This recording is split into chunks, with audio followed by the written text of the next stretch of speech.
Welcome to China in Focus. I'm Tiffany Meyer. Our top story, NewsBreak, a U.S. news app said to have 50 million monthly users, caught spreading AI-generated fiction under the guise of news reporting. Several dozen cases now exposed. Former employees revealed that the app's algorithm was mainly developed in China. What we do want to do is get the foreign content out. Particularly content from China, as it's designed to erode the social fabric of our society.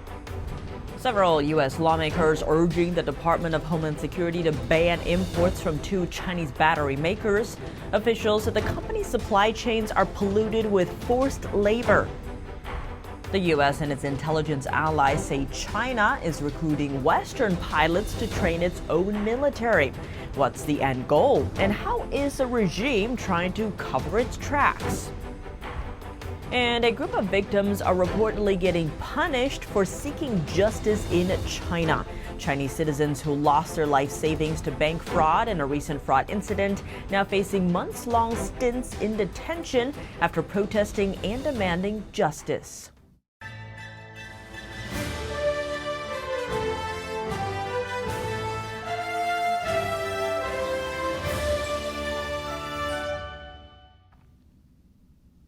The most downloaded news app in the U.S., appearing to produce more fiction than headlines. While popular app NewsBreak regularly publishes licensed content from major media outlets, reports say it occasionally slips in false information with the help of AI.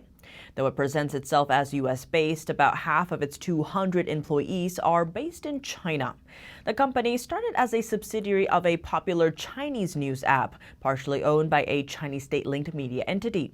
Police in Cumberland County warning about the risk of artificial intelligence after they say a viral news article written entirely by AI turns out to be completely fake. The article posted on NewsBreak details a gruesome Christmas Day murder in Bridgeton. The police said nothing even similar to this story occurred around that time. NewsBreak told Reuters it removed the article 4 days after publication.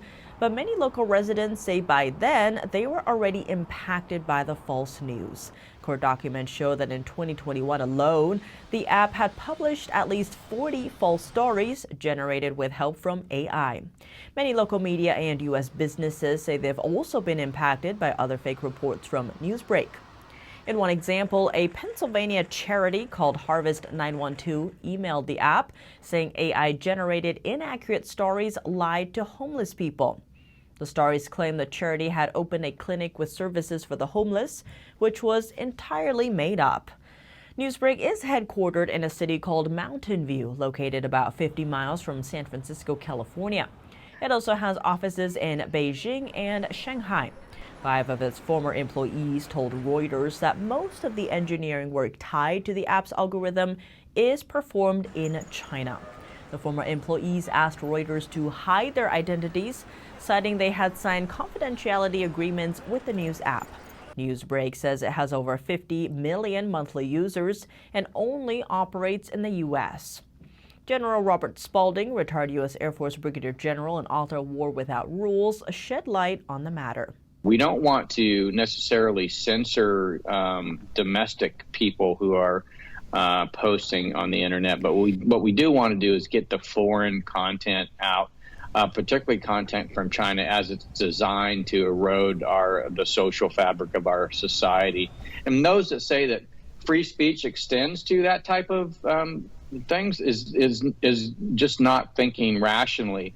You know, we would not let Chinese Marines invade our borders without putting up a fight, and we shouldn't allow information that's designed to sow discord in our society to do the same thing. Border security is border security, whether it has to do with the physical border or a digital one. Here's a closer look at NewsBreak's China ties. One of the company's current investors, IDG Capital, was blacklisted by the U.S. government this February for allegedly working with China's military. The 5 former NewsBreak employees said the app CEO Jeff Zheng divides his time between China and the U.S.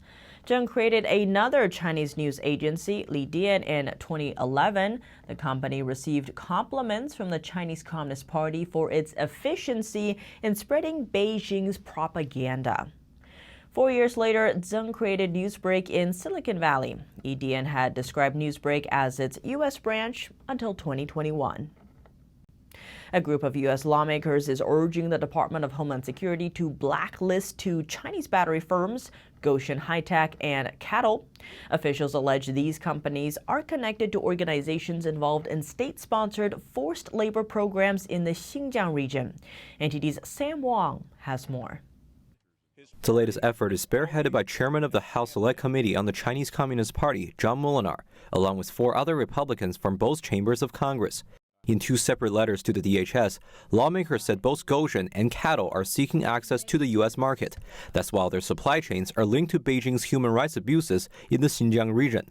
For instance, both companies are connected to Xinjiang Production and Construction Corps, a Chinese paramilitary entity blacklisted by the U.S. According to experts, the CCP uses the XPCC to control, intimidate, disperse, and ultimately break down the Uyghur people until there is nothing left of their culture. With the help of federal and state incentives, Goshen's subsidiary is planning to build 2 facilities in the U.S. One of its targeted locations sits right in Congressman Molinar's district in Michigan. Meanwhile, Cattle is on a licensing agreement with American car manufacturer Ford. Last year, the automotive giant halted plans to build a battery plant in the U.S. using Cattle's technologies. This came after the Select Committee pressured Ford with an investigation. Ford later proceeded with a smaller factory in Michigan. Worth noting, U.S. federal laws prohibit products made with forced labor from entering the country. Sam Wang, NTD News. Washington and the Five Eyes Intelligence Alliance have a warning from the West. They say Beijing is recruiting Western pilots to train its own troops.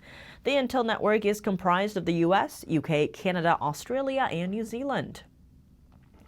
According to the joint notice from the 5 countries, the Chinese military is trying to obtain know-how on warplanes and combat tactics through the training.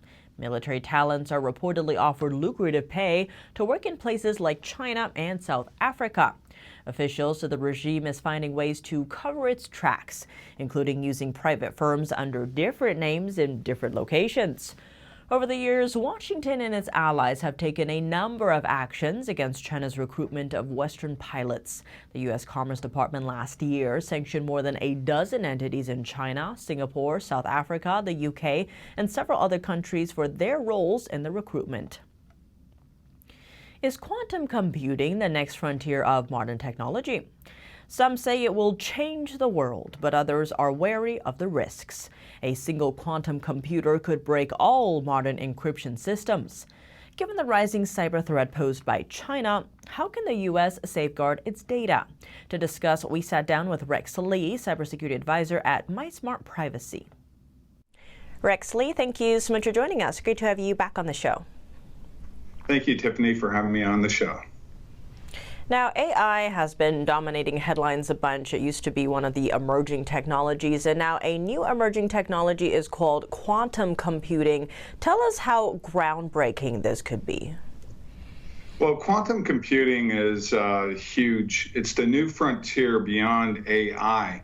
And as a matter of fact, regarding quantum security and quantum cybersecurity threats, the NSA, NIST, and CISA in the United States are going to be requiring businesses and government agencies, especially businesses within critical infrastructure, to adopt quantum security resistant technology by the year 2026 as the technology is expanding. On that note, how significant is the threat posed by advancements in quantum computing when it comes to, say, our current encryption methods? Are there anything set up to mitigate those risks, or how is this going to play out? Well, Chinese researchers recently have claimed that they broke RSA encryption standards. These are encryption standards that were developed at MIT back in the 1970s. And these encryption standards are adopted by over 90% of all businesses within critical infrastructure and governments and everything. The claim has been since challenged. However, MIT researchers actually claimed or validated that RSA encryption standards can be cracked within hours using quantum computers. Now, this is highly significant because if Chinese researchers are claiming that they can break them, then you know that the quantum computers that are being developed in China are going to be weaponized and used by the military, which then becomes a huge threat. Now, you have to stop and think about that.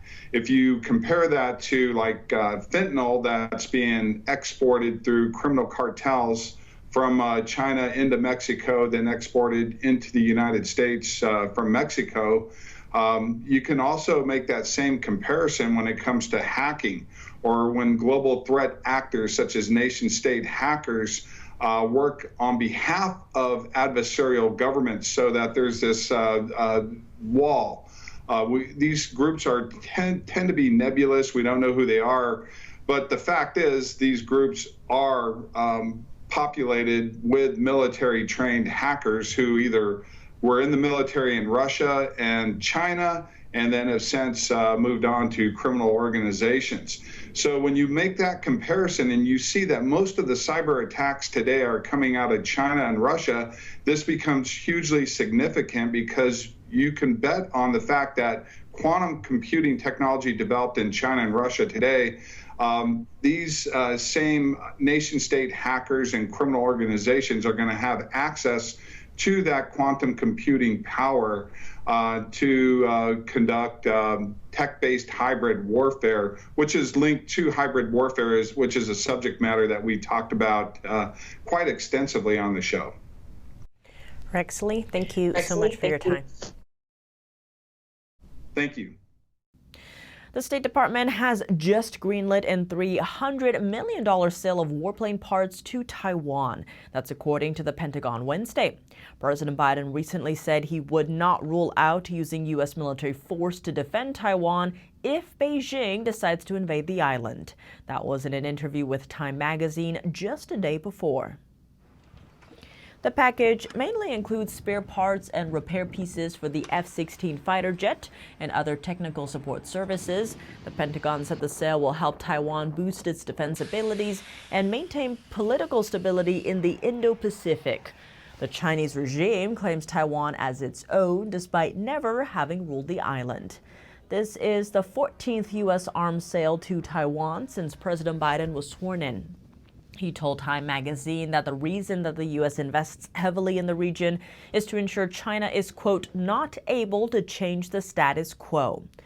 Taiwan's defense ministry thanked the United States and disclosed that the sale would be finalized next month. China has repeatedly urged the U.S. to halt arms sales to Taiwan in the past. Beijing has yet to comment on the latest sale. A group of people are detained in China and have been for months. They had taken to the streets to protest after being victimized in a bank fraud incident and losing their savings. NTD's Business Matters host Don Ma has the details. According to a Reuters report, 3 people who were protesting one of China's biggest bank scandals have been incarcerated since February. Some 600,000 people lost their savings in a $4 billion fraud that involved 4 banks in Henan. Sources say that the trio was part of a group demanding their money back in Zhengzhou when the group was taken to a police station. And according to sources, most of them were released several days after the detention, during which, though, however, they say they were given moldy food and were woken up in the middle of the night to be interrogated. Sources are saying 3 people still are being held by police in Zhengzhou. That's all for today's China in Focus on YouTube. We're now sharing a shortened version of our program here after being demonetized for 3 years. If you'd like to support us, consider donating. Find us at donorbox.org/China-in-focus or subscribe to our partner platform Epic TV, where you can watch our full episodes. Just click the link down below. Here's what to look out for in our second half. Australia's foreign minister is calling to make the Pacific Islands a place where decisions are made without fear, while the Chinese regime continues pushing for influence in the Solomon Islands. Violent threats from the Chinese Communist Party reportedly used to intimidate dissidents abroad. One activist says she's even received death threats right here in America. I saw a tweet that says the death time of you is May 31st of 2024. And President Biden honoring the 80th anniversary of D-Day in France. What ripple effects can we expect from the visit on U.S.-France relations? And how could they play into rising global tensions? More on that after the break here on China in Focus. Thanks for watching China in Focus. I'm Tiffany Meyer. See you tomorrow.